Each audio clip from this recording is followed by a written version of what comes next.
Hey y'all, this is Renacencia, and welcome to today's SpeedPaint while I talk your ear off about random stuff. I was supposed to finish this piece in the beginning of July, end of June, but when I was trying to finish it up, that's when Moonlight Peaks came out, and I am very much enjoying being a vampire on the farm. So basically, I stopped drawing a vampire for a little bit to be a vampire on the farm. But today's art is called Groove and Gore.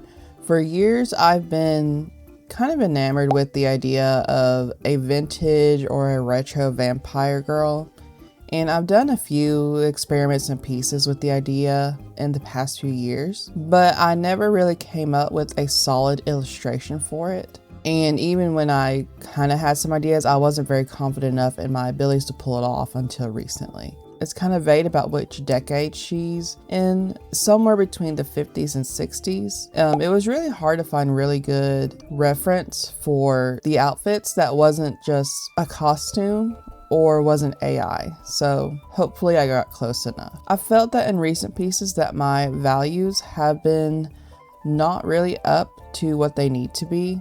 And oftentimes I find myself more preoccupied with messing with the colors than making sure that my values are working. There's this old technique that people like Mark Brunet and Peter Moorbacher use, and you basically paint your whole piece in black and white, focusing on just the values. And then you add either layer styles or gradient maps or a combination, or just paint on top to add the color to the piece. Now, I've done this technique many years ago, but I didn't like how I felt I didn't have as much control over the colors. Maybe it's because I wasn't just used to the technique, and I still am not, but I did enjoy the result of this piece. It wasn't any faster than my usual workflow. It still took a long time to paint, but I found I was able to identify and correct most of the mistakes early on and not worry so much about making sure the colors are correct while fixing mistakes. I think maybe at the end I should have made some layers on top and painted over some of the areas that didn't quite end up as expected with the layer styles and gradient maps. But I still like the end result that I have here. The gradient map especially that I added, I think really added a cohesion to the piece. I made sure the lights were more orangey and then I added some purple tones to the shadows. Working in values also did help me lose some of the edges, and especially in the shadow areas, which I've always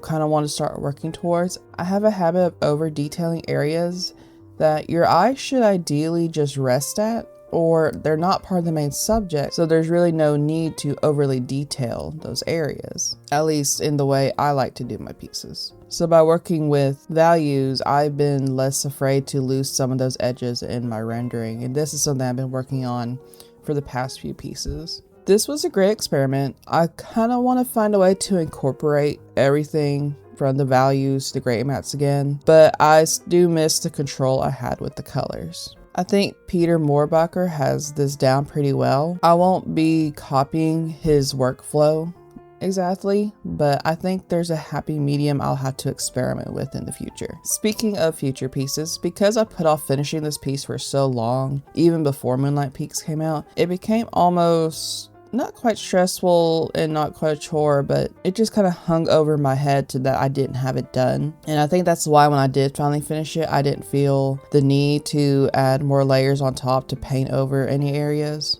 But also I knew from the beginning this was going to be the last personal piece before I go back and make at least one or two more ghost artworks again. And these are artworks I've been planning since probably March. And it's funny that I finished this piece almost in time with the second movie being announced. So that just makes me more motivated to do more ghost art. I do admit my 8 to 5, along with a load of other typical adult responsibilities, has made it really hard to just sit and draw regularly.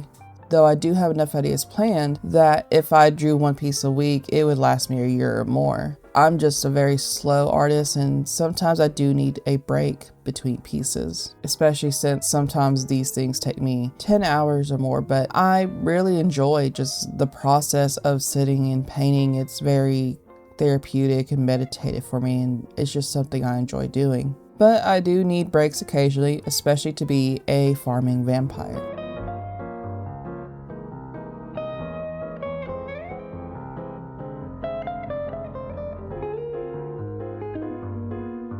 So this piece took about 10 hours and 30 minutes, and I am pretty happy with the end result, especially since this was more of an experimental piece. Let me know what you think, and if you're playing Moonlight Peaks like me. Thanks for watching. I'll catch y'all later.